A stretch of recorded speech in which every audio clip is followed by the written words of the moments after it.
ఫిలిప్పీలకు రాసిన పత్రిక 2వ అధ్యాయము. అమ్మ మీరు కూర్చోండి. 2వ అధ్యాయము 5వ వచనం. క్రీస్తు యేసునకు కలిగిన ఈ మనస్సు మీరును కలిగి ఉండుడి. ఆయన దేవుని స్వరూపముగా కలిగిన వాడైండి దేవునితో సమానంగా ఉండుట విడిచిపెట్టకూడని భాగ్యమని ఎంచుకొనలేదు కానీ మనుషుల పోలికగా పుట్టి దాసుని స్వరూపము ధరించుకొని తను తానే రిక్తునిగా చేసుకుని. చదవబడిన పరిశుద్ధ లేఖన భాగం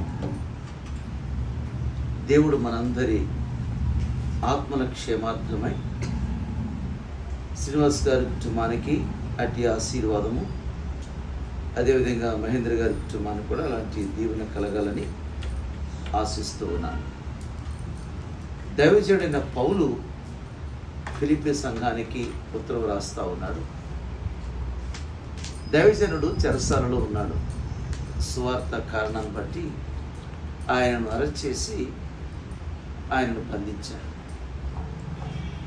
యేసు ప్రభు యొక్క తగ్గింపు కొరకు, యేసు ప్రభు యొక్క విధేయత గురించి మాట్లాడుతూ ఉన్నాడు. యేసు ప్రభు యొక్క తగ్గింపు కొరకు, యేసు ప్రభు యొక్క విధేయత గురించి మాట్లాడుతున్నాడు. అసలు యేసు ప్రభు వారు తను తాను ఎంతగా తగ్గించుకున్నాడో ఆయన తగ్గింపుల గురించి కూడా దైవజనుడు సెలవిస్తూ ఉన్నాడు.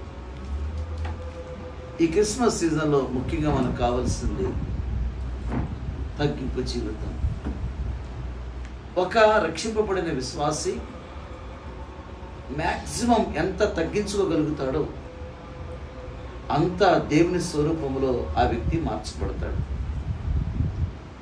ఇక్కడ యేసు ప్రభు గురించి మాట్లాడుతూ ఆయనది దేవుని స్వరూపము గలవాడు అని చెప్తున్నాడు. దేవుని స్వరూపము గలవాడు ఆయన ఏ స్వరూపాన్ని ధరించుకుని వచ్చాడు? దాసుని రూపాన్ని ధరించుకున్నాడు అన్నాడు. చాలా ఆశ్చర్యం అండి. పౌలు గారు ఈ మాటలు రాస్తే దేవుని స్వరూపం అని 6వ వచనంలో చెప్పాడు. 7వ వచనంలో దాసుని స్వరూపమును ధరించుకున్నాం. ఈ క్రిస్మస్ కాలంలో మనం ఉన్నాం.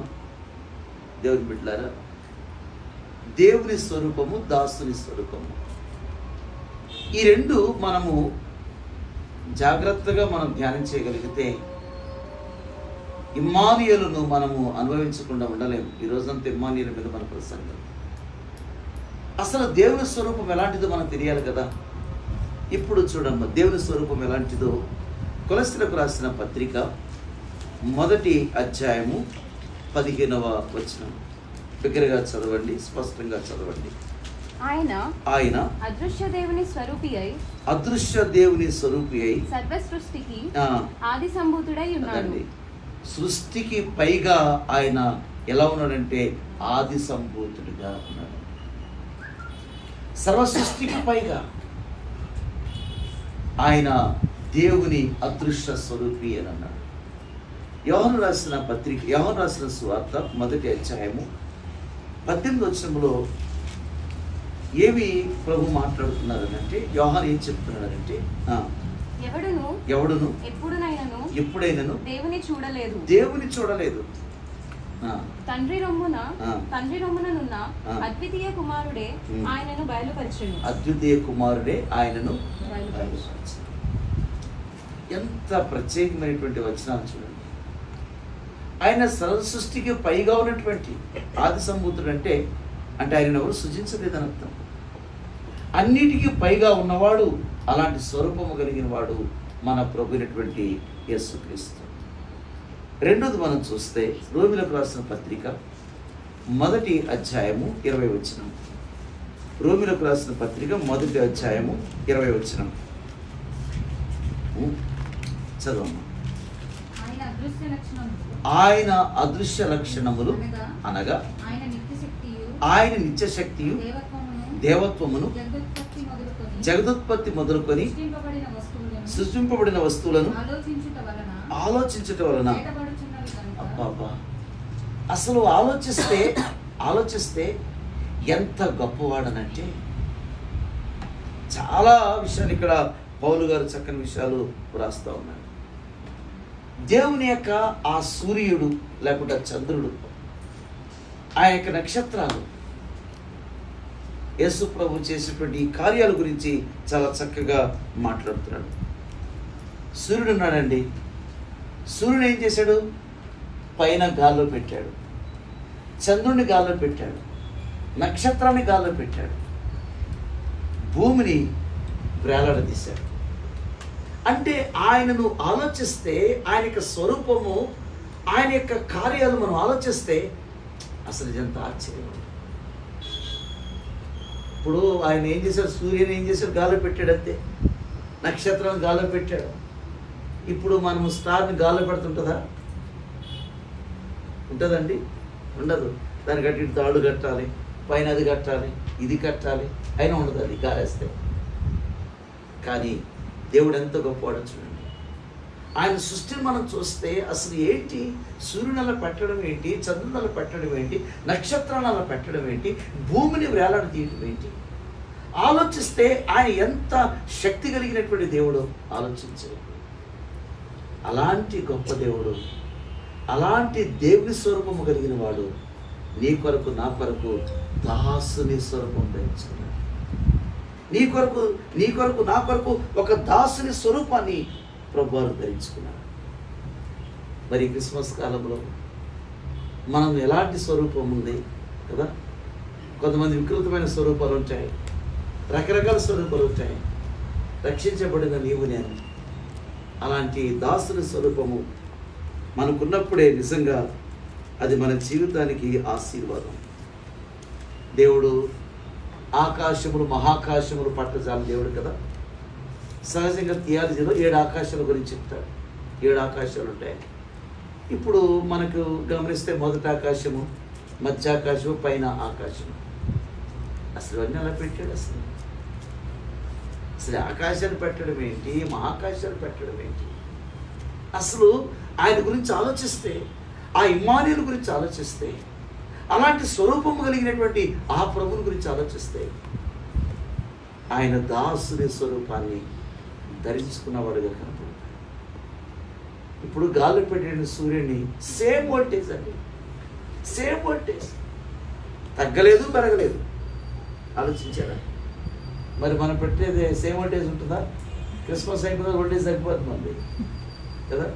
మన క్యారల్స్లో వోల్టేజ్ పెరుగుతుంది, క్యారల్స్ దిగిపోయిన తర్వాత వోల్టేజ్ తగ్గిపోతుంది మనకి. సేమ్ వోల్టేజ్ అన్నమాట. కాంతి తగ్గలేదు. నిజంగా ఆయన యొక్క లక్షణాలు, ఆయన స్వరూపాన్ని గురించి ఆలోచిస్తే ఎంత మహిమకరమో ఆలోచించండి. 3వ చూద్దాం. ప్రకటన గ్రంథం 3వ అధ్యాయము 7వ వచనం.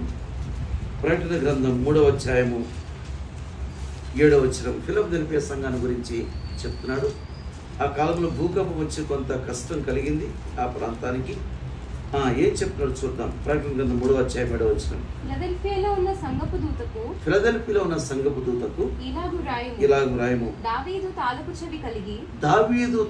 చెవి కలిగి ఎవడును వేయలేకుండా తీయవాడును ఎవడును తీయలేకుండా వేయువాడునైనా అదండి సత్యస్వరూపి. అంటే దేవుని కుటుంబాలు కదా, మనందరం దేవుని కుటుంబం. దేవుని కుటుంబాలలో క్రీస్తు అధికారం గురించి మాట్లాడుతున్నాడు. ఇప్పుడు మనందరిది దేవుని కుటుంబాలు. అంటే దేవుని కుటుంబాలలో క్రీస్తు యొక్క అధికారం ఉండాలి. క్రీస్తు అధికారం ఉన్నదనుకుంటే ఆ కుటుంబం, ఆయన దగ్గర ఏ తాళం చేయి ఉందండి? దావీదు తాళపు చేయి. ఆయన దేనైనా కానీ ఓపెన్ చేయగలడు, అది ఓపెన్ అవుతుంది. ఆయన కూడా లాక్ చేస్తే దాన్ని ఎవడు కూడా ఓపెన్ చేయదు. అది చెప్తున్నాడండి.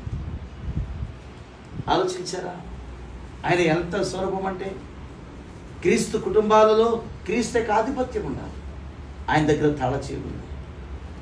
ఒకవేళ నీవు ఆయన అధికారం కింద లేదనుకోండి, ఒకవేళ తాళం చేసి తిప్పేసి క్లోజ్ చేసాడు అనుకోండి, నీవు ఎంత తిప్పినా, ఎంత డూప్లికేట్ తిప్పినా మన జీవితం బాగుపడదు, ఇంకంతే ఉంటుంది. అందుకనే ఎవడు తీయలేని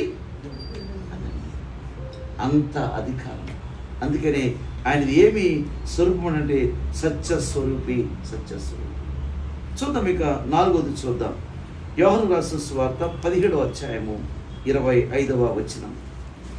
యోహాను రాసిన సువార్త 17వ అధ్యాయము 25వ వచనం. నీతి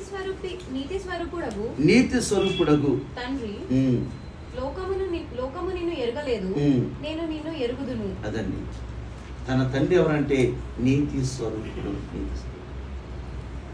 తాను అప్పగింపబడ్డాడు, ఇప్పుడు మరణం పొందాడు, చాలా హింసించబడ్డాడండి. ఎందుకంటే తండ్రి నీతి స్వరూపుడు. తన కుమారుని ఎందుకు పంపించాడంటే మనందరి కొరకే పంపించాడు. మనందరి కొరకు పంపించాడు కాబట్టి ఆయన ఎంత శ్రమలు పొందినా, ఎంత హింసించినా, ఎంత కొట్టినా ఆ నీతి స్వరూపుడైనటువంటి తన తండ్రికి తన జీవితాన్ని అప్పగించుకున్నాడు. ఆయన నీతి స్వరూపుడు, తన తండ్రి నీతి స్వరూపుడు, కుమారుడైనటువంటి దేవుడు కూడా నీతి స్వరూపుడు. అలాంటి నీతి స్వరూపుడు మనందరి కొరకై తను తగ్గించుకుని ఈ భూలోకానికి దాసుని స్వరూపాన్ని ధరించుకున్నాడు. ఆయన దేవుని స్వరూపము, కానీ దాసుని స్వరూపముతో ఆయన ఉన్నాడనే విషయాన్ని మనం జ్ఞాపకం చేసుకుందాము. తర్వాత 5వది చూద్దాం. యోహాను రాసిన మొదటి పత్రిక 4వ అధ్యాయము 8వ వచనం. యోహాను రాసిన మొదటి పత్రిక 4వ అధ్యాయము 8వ వచనం. దేవుడు ప్రేమ స్వరూపి. నిజంగా దేవుడు ప్రేమ స్వరూపి. మనలో ఏ యోగ్యత లేకపోయినా కానీ మన ఎంతగా ప్రేమించాడు. ఏ యోగ్యత లేదు, కానీ దేవునిది ప్రేమ స్వరూపం. ఆయనది అంత ప్రేమ స్వరూపం కలిగిన వాడు నీ కొరకు, నా కొరకు, నిన్ను ప్రేమించడానికి ఆయన దాసుని స్వరూపం ధరించు. ఇప్పుడు మనం ఇతరులను ఎలా ప్రేమిస్తాం? ఎలా ఉంటే ప్రేమిస్తాం?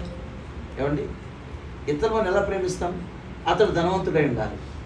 ఆడు ఏం బాగలేకపోయినా, ముఖం బాగలేకపోయినా, ఏం లేకపోయినా ధనవంతుడు ఇచ్చారో మనం ప్రేమిస్తాం. మన ప్రేమ లాంటిది. రెండోది, ఏమైతే ప్రేమిస్తాం?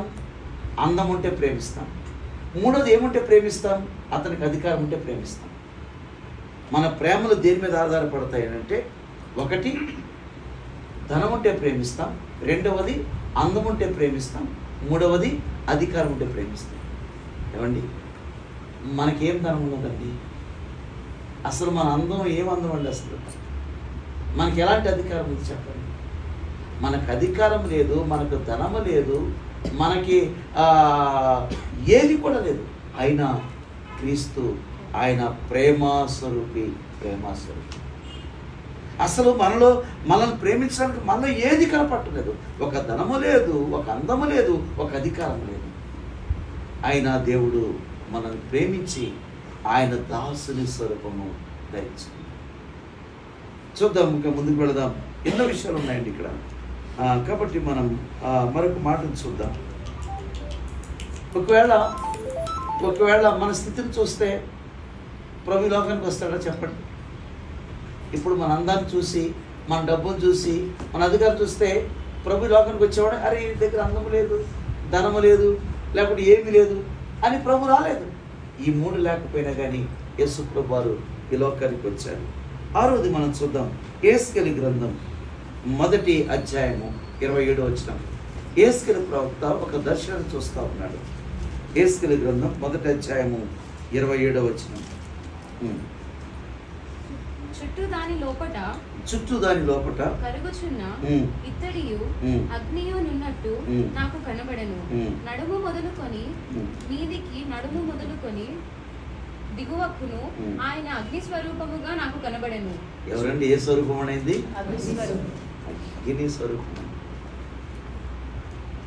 అగ్ని స్వరూపము. పిలాతున్నాడు, ఏం మాట్లాడవన్నప్పుడు గొర్రె కత్తిరించుకునేది గొర్రె మీద మౌనంగా ఉందండి. ఒక్కవేళ మాట్లాడండి, ఒక్కవేళ నాకు తెరిచాడా పక్కన మిగలడు. ఆయన అగ్ని స్వరూపం. నువ్వు మాట్లాడవా ఏంటి? నువ్వు మౌనం వలే, గొర్రె పిల్లవలే ఎందుకు నువ్వు మౌనం వహించావు? ఎందుకు నువ్వు శిరస్సు వంచావు? ఏంటి నువ్వు మాట్లాడవా? ఏం మాట్లాడవు. ఆయన శ్రమ పెట్టబడి ఆయన మౌనంగా ఆయన అసలు మాట్లాడలేదు, ఆయన మౌనంగా ఉన్నాడు. మౌనం కొన్నిసార్లు మౌనమే సమాధానం చెప్తుందండి. దైవభక్తి కలిగిన వాడు ఎక్కువ మౌనంగా ఉంటాడు, దైవభక్తి లేనివాడు కొంచెం మౌనం తక్కువ ఉంటుంది. ఆయన మౌనం ఎంత గొప్పగా ఆలోచించాడు. ఆయన దేశ స్వరూపమా, అగ్ని స్వరూపం. చూద్దాం నిర్గమకాండం ఆయన స్వరూపం ఎలాంటిదో చూద్దాం. నిర్గమకాండం 19వ అధ్యాయము 16 నుండి చదవండి, 16 నుంచి 18 వచనాల వరకు. నిర్గమకాండం 19వ అధ్యాయము 16 నుంచి 18 వచనాలు. మూడవ నాడు ఉదయమైనప్పుడు ఆ పర్వతం మీద సినాయి పర్వతం మీద ఉరుములు మెరుపులు సాంద్రమేఘము బూర యొక్క మహాధ్వనియు కలుగగా పాళెములోని ప్రజలందరూ ప్రభు వస్తున్నారు సినాయి పర్వతం మీదకి. ఆ శబ్దాలకు వణుకుపోతున్నారంట. ఏ శబ్దాలకి? అదే వణుకుతున్నారు. ఎన్ని లక్షల మంది అడుగుతున్నారు? దాదాపుగా 17-18 లక్షల మంది అడుగుపోతున్నారు ఆయన దిగొచ్చుతుంటేనే. వణికిరి.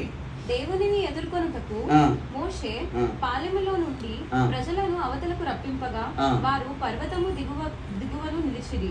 యెహోవా అగ్నితో సీనాయి పర్వతము మీదకి దిగి. అదండి దేవుడు ఎలా దిగాడండి? యెహోవా దేవుడు అగ్నితో సీనాయి పర్వతం దగ్గర మోషే భయపడిపోయి, బాబు ఎవరు రావద్దు, ఎవరు దూరం వెళ్ళిపోండి, పర్వతాన్ని ముట్టుకుంటే మేకలు చనిపోతాయి, పర్వతాన్ని ముట్టుకుంటే మీరు చనిపోతారు, దూరంగా ఉండండి. ఆయన అగ్ని స్వరూపం, అగ్ని స్వరూపము గలవాడు. ఆయన దాసుని స్వరూపం ధరించుకున్నాడు. ఎంతగా తగ్గించుకున్నాడు. ఆయన తేజస్సు అనేక మహిమ ఎంత గొప్పదో ఆలోచించేయండి. రికార్డ్ చేస్తారు కాబట్టి ముగించేస్తాం త్వరగా. 7 చూద్దాం మనం. కొరింథీయులకు రాసిన మొదటి పత్రిక 2వ అధ్యాయము 8వ వచనం చూడండి. కొరింథీయులకు రాసిన మొదటి పత్రిక 2వ అధ్యాయము 8వ వచనం. ఏమ్మా? అది లోకాధికారులలో ఎవనికి తెలియదు, అది వారికి తెలిసి ఉండినలా మహిమా స్వరూపకు ప్రభువును. లోకాధికారులలో ఎవరికి తెలియదు, ఒకవేళ తెలిసిండిన ఎడల ఎవరు కూడా ఆయనను. అదండి అగ్ని స్వరూపం అండి, మహిమా స్వరూపం అండి. లోకాదులకు తెలియలేదు. తెలిస్తే ఆయనను సిలివేసినాడు. ఆ టచ్ చేస్తే నేను చనిపోతానండి. ఆ పర్వతం పైన అగ్నితో దిగొచ్చాడు, కానీ ఆ పర్వతం టచ్ చేస్తే చనిపోతాను. కానీ నీ కొరకు నా కొరకు అంతగా తను తగ్గించుకొని తను రిక్తుని చేసుకొని దేవుని స్వరూపము గలవాడు, దాసుని స్వరూపం. నిజమే కదా దేవుని బిడ్డలారా? ఈ యొక్క రాత్రికాల సమయంలో ఈ క్రిస్మస్ క్యారల్ సందర్భంగా మనం ఆలోచిస్తున్నాం. ఒక ఊర్లో ఒక పాము కరుస్తుందంటండి. త్రాసుపాము అనుకున్నాం, కరుస్తుందంట. దాన్ని చంపడానికి ఎవరు సాహసించడం లేదు, దాన్ని కంట్రోల్ చేయడానికి ఎవరి వల్ల కావటం లేదు. చాలా కాలం జరిగిపోతుంది, ఎవరొకరు కాటు వేస్తూ ఉంది. అప్పుడు ఒక స్వామీజీని పట్టుకున్నారు. అయ్యా, ఈ త్రాసుపాము అందరిని భయపెడుతుంది, అందరి మీద కాటు వేస్తుంది, కొంచెం మీరు ఆ త్రాసుపామును కట్టడి చేయాలి. స్వామీజీ వచ్చాడు, త్రాసుపాముతో చెప్పాడు, పిలిచాడు. అసలు ఊళ్ళో ఎవరు కూడా నువ్వు కరవడానికి వీల్లేదు, ఎవరిని కాటు వేయడానికి వీల్లేదని చెప్పాడు స్వామీజీ. వెంటనే అది మౌనం అయిపోయింది. ఇక రోజు ఊర్లోకి త్రాసుపాము వస్తుంది కదండి, వచ్చినప్పుడు ప్రక్కన వెళ్తుంది కానీ ఎవరు కాటు వేయటం లేదు, ఇంటికి వస్తుంది కానీ కాటు వేయటం లేదు. ఇక అది మామూలుగా అయిపోయింది. ఇక పిల్లలు ఏం చేశారంటే దాన్ని తాడాట ఆడుకుంటా ఉన్నారు. పాముని కరవటం లేదు కదా, చెప్పాడు కదా, ఆడుకుంటా ఉన్నాడు, ఆడుకుంటా ఉన్నాడు, ఇష్టం వచ్చినట్టు ఆడుకుంటా ఉన్నారు, రకరకాలుగా ఆడుకుంటూ ఉన్నారు. ఆ పాముకి మెల్లగా జ్వరం తగిలింది, చిక్కిపోయింది, బలహీన పడిపోయింది. ఇక అది మెల్లగా పుట్టలోకి వెళ్ళిపోయింది. అలా ఉంది, ఊరంతా ఫ్రీగా ఉంది. కొంతకాలం తర్వాత స్వామీజీ వచ్చాడు. అరే త్రాసుపాము ఏదనంటే ఏమో అది ఎక్కడో ఉందో మాకు తెలియదు, ఏం చేయటం లేదు. మెల్లగా పిలిచాడు. ఎక్కడున్నావు అని. చిక్కిపోయి బలహీనంగా వచ్చింది. ఏంటి ఎట్లా అయిపోయి అంటే, అయ్యా మీరు చెప్పారు కదా కాట అయిపోయింది కరవద్దని. వీళ్ళు నన్ను ఆడుకున్నారు, తాడాట ఆడారా, ఇంకోటి ఆట ఆడారా, ఇష్టం వచ్చి ఆడుకున్నారని. అప్పుడు స్వామీజీ అన్నాడంట, నేను కరవద్దన్నాను కానీ బొస్సు కొట్టొద్దనని లేదు కదా అన్నట్టు. నేను కరవద్దన్నాను తప్ప బొస్సు కొట్టొద్దన్నానా?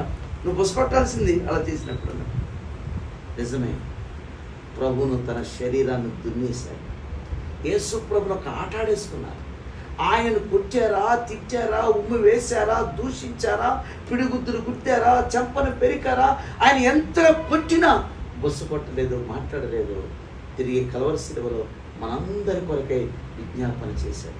మనందరి కొరకై ఆయన మన దోషముల కొరకు ఆయన అడ్డుపట్టాడు. నిజమే దేవుని బిడ్డలారా, ఉదయకాలం అలాంటి స్వరూపము కలిగినవాడు, అలాంటి గొప్ప స్వరూపము కలిగినవాడు నీ కొరకు నా కొరకు ఎంతగా ప్రేమించి ఈ లోకంలో ఒక చక్కని మాధురించిపోయాడు. మరి క్రిస్మస్ ఆరాధిస్తున్నామంటే కాదు, క్యారల్స్లో తిరుగుతున్నామంటే కాదు, మనది ఎలాంటి స్వరూపం ఉంది? హెచ్చించుకునే స్వరూపం ఉందా, లేకుంటే గర్వపడే స్వరూపం ఉందా? ఏ స్వరూపం ఉంది? ఆయన దాసుల స్వరూపము. నీవు కూడా అలాంటి స్వరూపము కలిగిన వాడైతే దావీదుకు తాళపు చెవి ఆయన దగ్గర, ఆయన నీకు ఓపెన్ చేస్తాడు. మూయబడినటువంటి ఆ డోర్స్ అన్ని కూడా ప్రభు ఓపెన్ చేస్తాడు. అంతేగాని మనం తగ్గించుకోకుండా, ఆయనకు విధేయత చూపించకుండా మనం ఆరాధన చేసినా అది అంగీకారం కాదు. ఈ యొక్క రాత్రి కాలంలో 2 కుటుంబాల మీద, మన సంఘాల మీద, ఇక్కడున్న ప్రతి బిడ్డ మీద కూడా దేవుడు తాళపు చెవి ఉన్నాడు. కాబట్టి ఆయన మూసింది ఎవడు వేయలేడు, ఆయన తెరిస్తే ఎవడు కూడా దాన్ని వేయలేడు. మీ జీవితాల్లో అలాంటి దీవెనకరంగా ఉండాలని, మీ జీవితాలు తెరబడి ప్రభుని చూడాలని, ప్రభుని గణపరచాలని, మీ కుటుంబాలన్నీ కూడా వర్తిల్లాలని నేను కోరుకుంటున్నాను. దైవాశీస్సులు తెలియజేస్తాను. దేవుడు మీ కుటుంబాలను, ఈ కుటుంబాలను ప్రభువు దీవించి బలపరచునుగాక. ఆమేన్.